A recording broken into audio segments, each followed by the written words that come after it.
Assalamualaikum warahmatullahi wabarakatuh.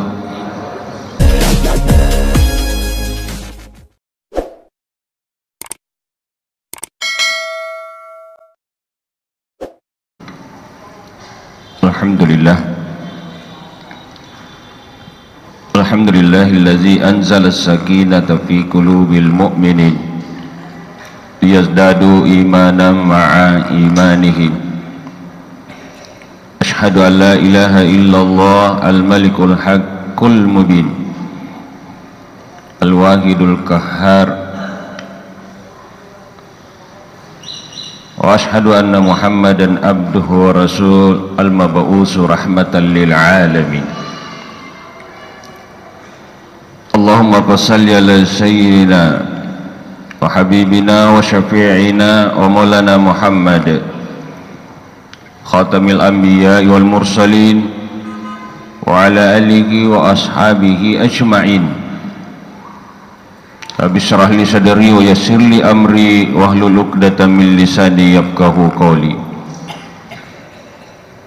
Ya ibadallah, ittaqullaha haqqa tuqatih wa la tamutunna illa wa antum muslimun. Faqad qala Allah Ta'ala fi kitabihil karim, a'udzu billahi minasy syaithanir rajim, bismillahirrahmanirrahim. Wa amma man amana wa amila salihan falahu jazaa'ul husna wa sanaqulu lahu min amrina yusra. Qala aida man jaa bil hasanati falahu asyru amsalha wa man jaa bis sayyiati fala yujza illa mislaha wa hum la yuzlamun. Shadaqallahul azim. Jamaah Jumat yang berbahagia, segala puja dan puji hanya kepada Allah. Kita masih diberikan umur panjang, kesehatan, serta iman yang teguh di dalam dada-dada kita, sehingga saat ini kita bisa hadir melaksanakan kewajiban kita sekali sepekan, yakni salat Jumat secara berjemaah. Semoga ibadah kita diterima oleh Allah Subhanahu wa Ta'ala. Amin ya rabbal alamin. Salawat dan salam kita curahkan kepada junjungan Rasulullah Muhammad sallallahu alaihi wasallam, Nabi sebagai uswatun hasanah rahmatan lil alamin. Jamaah Jumat yang berbahagia, selaku khatib senantiasa mengajak kepada seluruh jemaah, mari kita tingkatkan keimanan dan ketakwaan kita kepada Allah, karena iman dan takwa adalah merupakan dasar utama penilaian terhadap amal-amal kebaikan yang kita lakukan. Jamaah Jumat yang berbahagia,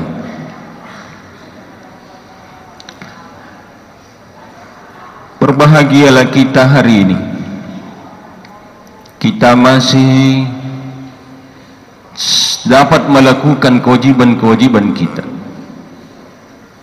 Di samping itu juga ada sunnah-sunnah yang dianjurkan oleh Rasulullah, di mana di bulan ini kita masih berada di bulan Syawal. Tentu Rasulullah menginginkan umatnya mendapat pahala yang berlipat-lipat di sisi Allah Subhanahu wa Ta'ala. Dalam hadisnya Nabi menyampaikan, Inna Allah Ta'ala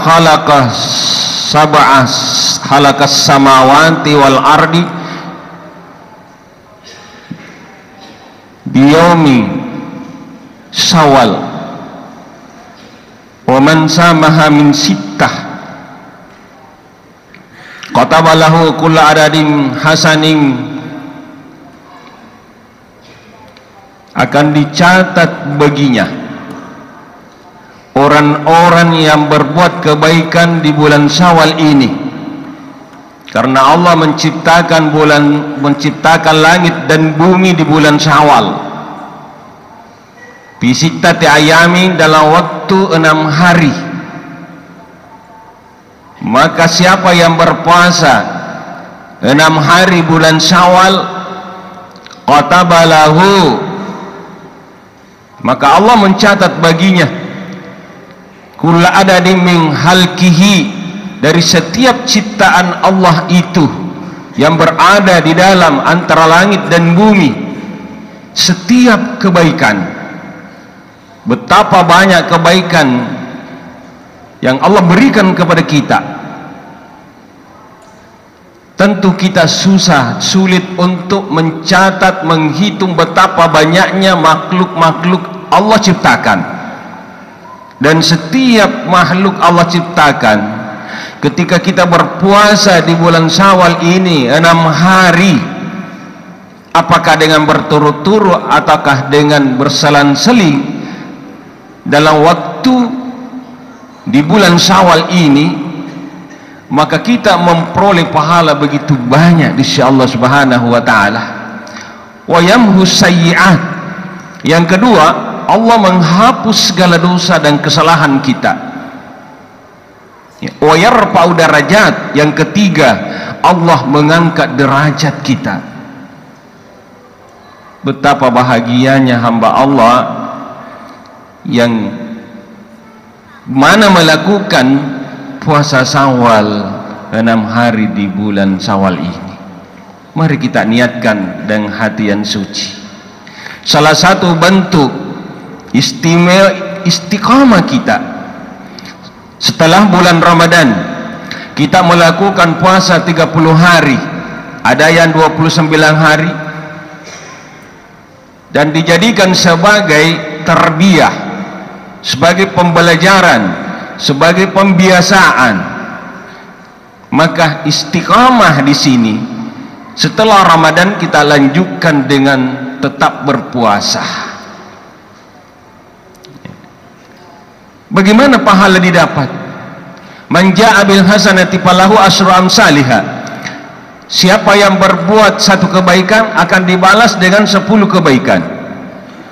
Ketika kita berpuasa selama sebulan atau 30 hari, maka dibalas dengan 10, maka 30 kali 10 sebanyak 300, ditambah dengan 6 hari, 6 kali 10 60, maka jumlah keseluruhan 360 ya. Dalam setahun itu jumlah kurang lebih 360. Maka betapa banyak pahala kita dapat di sisi Allah Subhanahu wa taala. Di lain hadis Nabi menyampaikan, man ahsana ahadukum islamahu, siapa yang memperbaiki agamanya ya. Siapa yang memperbaiki agamanya, fakullu hasanatin ya'maluha, maka setiap kebaikan-kebaikan yang ia lakukan, tuktabu lahu asrah mislaha, akan dicatat baginya 10 kebaikan, ila mi'ata sab'imi'ah, ila sab'imi'ah, sampai 700 pahala.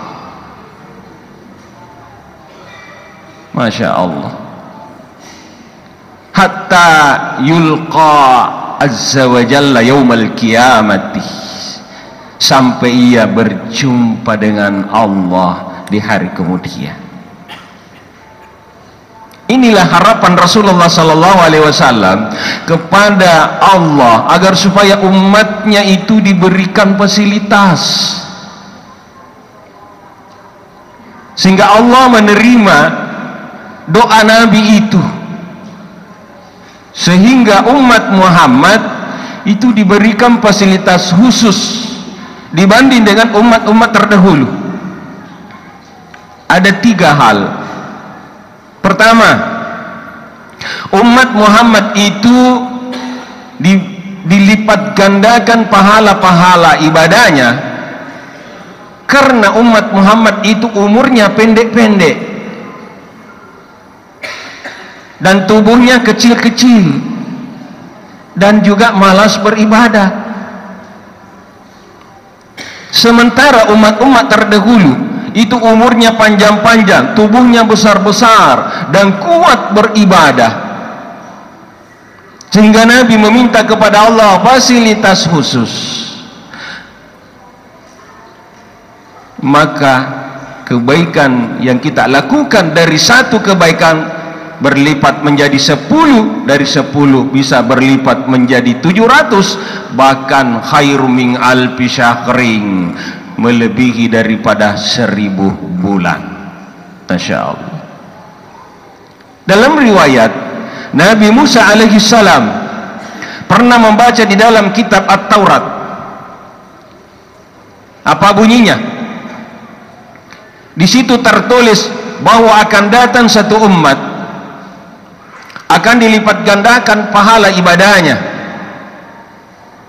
dari 1 menjadi 10, bahkan berlebih, sehingga Nabi Musa bermunajah kepada Allah, ya Allah, jadikanlah mereka menjadi umat-umatku. Apa kata Allah? Wahai Musa, umat-umat itu dipimpin oleh seorang nabi kekasihku, yaitu Muhammad. Maka berbahagialah kita semua ini menjadi umat kepada Rasulullah sallallahu alaihi wasallam. Nabi begitu sayang dan cinta kepada kita saat-saat menjelang kematian.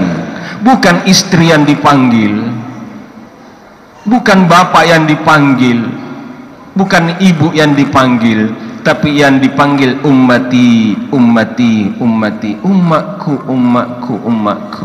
Masya Allah. Yang kedua, sebab umat Muhammad itu dilipat gandakan pahalanya karena surga itu bertingkat-tingkat. Ada surga Adening, ada surga Firdaus. Maka tentu dengan mencapai derajat-derajat surga itu, maka harus dengan amal-amal ibadah yang lebih banyak. Agar supaya umat Muhammad itu bisa mencapai derajat yang tinggi dan mencapai surga yang tinggi, maka tentu dengan amal ibadah yang lebih banyak. Kalau kita berdasar dengan umur kita tidak pantas, karena umur kita pendek-pendek dan kerja ibadah kita sangat sedikit. Maka inilah yang menyebabkan Rasulullah meminta kepada Allah agar supaya amal ibadah kita lebih banyak dan lebih besar daripada umat-umat terdahulu. Ya. Sehingga Nabi Isa sendiri cemburu dengan salat Jumat, karena pahalanya salat Jumat itu lebih afdal daripada salatnya Jibril 40 tahun. Sehingga Nabi Isa itu meminta kepada Allah agar supaya dia bisa melaksanakan salat Jumat. Maka Allah berikan umur panjang. Masih sementara Nabi Isa di langit kedua, saat nanti akhir zaman akan turun, langsung salat Jumat dan diturunkan di hari Jumat karena sesuai dengan permintaannya. Masya Allah. Hadirin hadirat jamaah Jumat yang dimuliakan Allah Subhanahu wa taala. Faktor yang ketiga terakhir adalah di akhir zaman nanti, di akhirat nanti, ya, di yaumul qiyamah, di padang mahsyar, semua orang-orang yang pernah kita zalimi, maka mereka menggantungkan pahala kepada kita dan akan menuntut balas kepada Allah. Ya Allah, berikanlah amal ibadahnya kepada aku, karena sewaktu di dunia telah menzalimi saya dan saya sama sekali tidak bisa melawan karena dia orang besar. Tapi saya bersabar akan menuntut datangnya hari kiamat. Saat ini saya menuntut ya Allah agar supaya Engkau berikan amalnya kepada aku. Maka Allah mengatakan, ambillah amal-amal ibadah yang pernah lakukan, ambillah semuanya. Lalu dia meminta lagi, ya Allah, masih ada lipatan-lipatan pahalanya yang engkau berikan kepadanya. Maka Allah berkata, hambaku, lipatan-lipatan pahala bukan dari amal ibadahnya, tapi itu semata-mata dari kasih sayangku kepadanya. Maka saya berikan lipatan-lipatan pahala, dan itu tidak akan saya berikan kepada para penuntut-penuntut amal, tapi itu saya tetap sisihkan untuknya sebagai bentuk kasih sayangku kepadanya. Masya Allah, jamaah Jumat yang berbahagia, begitulah kasih sayangnya Allah kepada hamba-hambanya. Sampai lipatan-lipatan pahala ibadah yang kita lakukan, Allah tetap tidak akan memberikan kepada para musuh-musuh kita di hari kemudian nanti, dan nantinya kita akan masuk ke dalam surganya Allah Subhanahu wa ta'ala. Jamaah Jumat yang berbahagia, sebagai kesimpulan, marilah kita senantiasa meningkatkan aktivitas ibadah kita. Jadikan bulan Ramadan sebagai bulan tarbiyah, sebagai bulan latihan, bulan pendidikan. Maka seyogianya umat yang beriman setelah bulan Ramadan, maka akan semakin meningkat pula ibadahnya kepada Allah Subhanahu wa ta'ala. Jangan sampai terjadi di bulan Ramadan kita giat melakukan ibadah, tapi setelah bulan Ramadan kita kembali melipat sejadah, kembali melipat sarung, menyimpan songkok di lemari. Nanti tahun depan kita ketemu lagi. Jangan sampai terjadi seperti ini. Yang kita harapkan, setelah bulan Ramadan kita lewati, maka semakin meningkat pula kualitas ibadah kita kepada Allah, meningkat pula kuantitas ibadah kita kepada Allah. Di bulan Ramadan kita rajin mengaji, maka di luar bulan Ramadan jangan sama sekali kita tinggalkan. Sebagai wujud cinta kita, terutama pemerintah Kabupaten Bone, kemarin kita mengadakan simaan dari 18 titik, dari 18 tempat, dengan jumlah 693 orang, bertepatan dengan hari jadi Bone ke-693. Masya Allah, ini adalah merupakan dalam bentuk peduli kita kepada Al-Quranul Karim, bentuk cinta kita kepada Al-Quranul Karim. Bukan saja kita umat Islam pada khususnya, tapi pemerintah setempat Kabupaten Bone memperhatikan bagaimana hamba-hamba Allah itu bisa bercahaya hatinya dengan Al-Quranul Karim. Al-Quran dengan ayat 660 ayat diringkas menjadi 114 surah, dipadatkan lagi menjadi 30 juz. Kalau 30 juz dipadatkan itu masuk di dalam surah Al-Fatihah. Kalau surah Al-Fatihah dipadatkan, maka masuk kepada ayat pertama, Bismillahirrahmanirrahim. Kalau Bismillahirrahmanirrahim dipadatkan, maka masuk kepada sifatnya Allah, Ar-Rahmanirrahim. Kalau dipadatkan lagi Rahmanirrahim, maka tinggal satu, Ar-Rahim, cinta dan kasih sayang. Maka tidak pantaslah kalau ada orang mengatakan Islam itu adalah teroris, kalau Islam itu adalah pembawa onar, tapi yakin percaya Islam mendatangkan keamanan, kesahduan dan kenyamanan, baik dalam kerukunan berbangsa, beragama dan berkeluarga. Lebih dan kurangnya mohon dimaafkan. Barakallahu li wa lakum fil Qur'anil azim wa nafa'ni wa iyyakum ma fihi minal ayati wa zikril hakim wa taqabbal minni wa minkum tilawata innahu samiul alim. Aqulu qawli wastaghfiru innahu huwal ghafurur rahim.